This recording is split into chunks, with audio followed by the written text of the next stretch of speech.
हम कोई दो रेखाएं लेते हैं। एक रेखा है ए बी। तो ए और बी इस रेखा पर दो बिंदु हैं।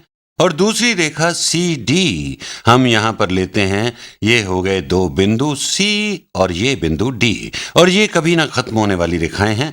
मान लीजिए कि ये दोनों रेखाएं एक ही तल यानी प्लेन पर हैं। जैसे यहाँ पर तल ये स्क्रीन है या जिस पेपर पर हमने इन्हें खींचा है वो प्लेन है। और ये कभी प्रतिच्छेद नहीं करती, नेवर इंटरसेक्ट। तो ये दोनों समान तल पर हैं और कभी परस्पर प्रतिच्छेद नहीं करती।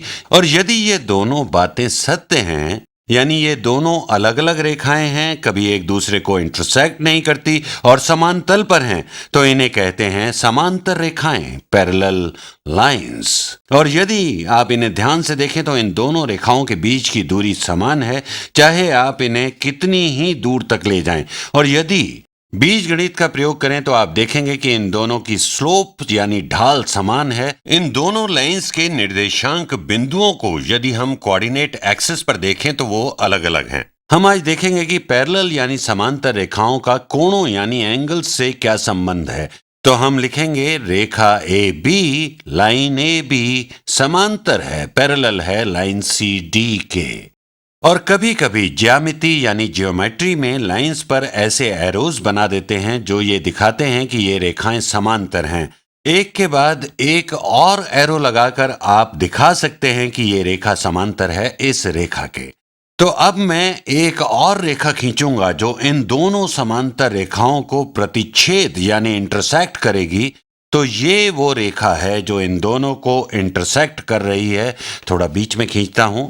ये हो गई तीसरी रेखा और इस रेखा को हम यहां नाम देंगे लाइन एल, रेखा एल। और ये रेखा जो इन दोनों समांतर रेखाओं को प्रतिच्छेद करती है इसे कहते हैं ट्रांसवर्सल यानी तिर्यक छेदी रेखा। ये इन दोनों समांतर रेखाओं को प्रतिच्छेद कर रही है, तो ये है ट्रांसवर्सल लाइन। तो अब ये जो कोण बने हैं हम इनके बारे में और इनके परस्पर संबंधों के बारे में समझेंगे। ये एंगल्स जो इस ट्रांसवर्सल लाइन और पैरेलल लाइंस के प्रतिच्छेदन के बाद बने हैं। तो शुरू करते हैं हम इस कोण से। हम इस कोण को अगर कुछ नाम देना चाहें तो हमें लेना पड़ेगा ये पॉइंट डी और फिर यहां इसे भी नाम देना होगा और यहां भी। पर अभी हम ऐसे ही बात करते हैं इस कोण की। हमें मालूम है कि ये बराबर है इसके ऊर्ध्वाधर सम्मुख कोण यानी वर्टिकली ऑपोजिट एंगल के, यानी कि इस कोण के।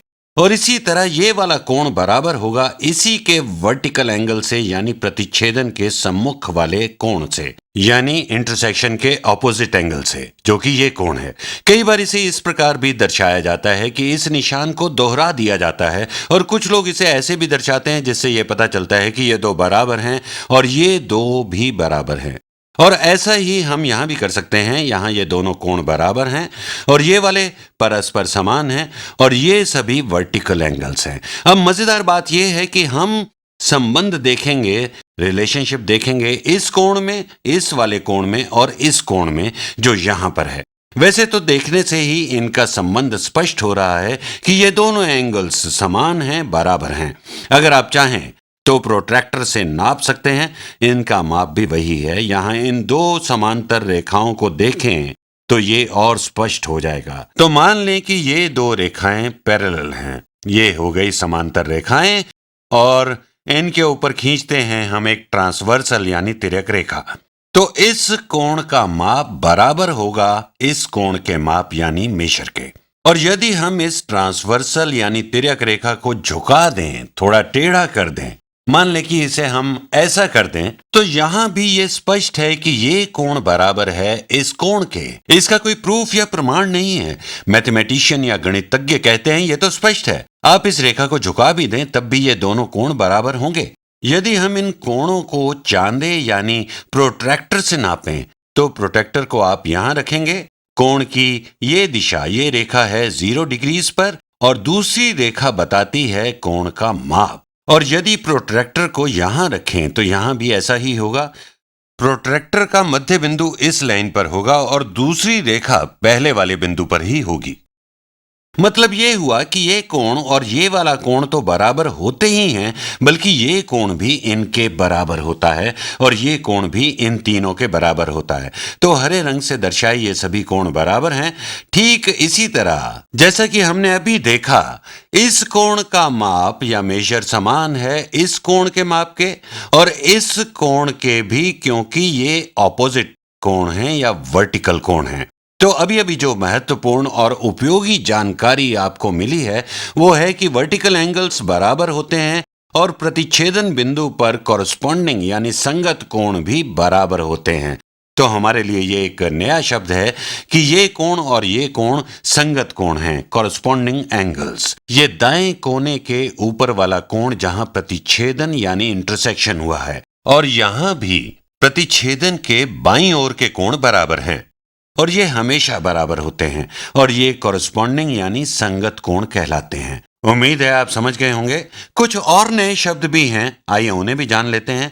हमने अभी अभी देखा कि ना केवल ये कोण और ये वाला कोण समान है, बल्कि ये इस वाले कोण के भी इक्विवेलेंट है, समतुल्य है। और ये दोनों एंगल्स, अपनी सुविधा के लिए हम इनको नाम दे देते हैं। तो कोणों के नाम छोटे अक्षरों में लिख लेते हैं, लोअर केस में। ये कोण ए है, ये है कोण बी, सी ये लोअर केस है सी के लिए, ये हो गया डी, ई, एफ, जी और एच। तो वर्टिकल ऑपोजिट एंगल्स बी बराबर है सी के और हमें यह भी पता है कि बी बराबर है एफ के, क्योंकि ये कॉरस्पॉन्डिंग एंगल्स हैं, और एफ बराबर है जी के। तो वर्टिकल एंगल्स बराबर हैं, कॉरस्पॉन्डिंग एंगल्स बराबर हैं, और हमने ये भी यहां देखा कि बी बराबर है जी के। इसका मतलब ऑल्टरनेट इंटीरियर एंगल्स यानी अंत एकांतर कोण भी बराबर होते हैं, जो ये वाले कोण हैं दो रेखाओं के बीच वाले, लेकिन ट्रांसवर्सल के विपरीत दिशाओं में। तो इस शब्द अंत एकांतर कोण को याद करने की जरूरत नहीं है, क्योंकि यह देखने में ही स्पष्ट है। तो वर्टिकल यानी ऊर्ध्वाधर कोण बराबर होते हैं और संगत कोण भी बराबर होते हैं। और अन्य कोणों को भी हमने देखा कि ए बराबर है डी के, जो कि बराबर है कोण एच के, और ये बराबर होगा going to be equal to E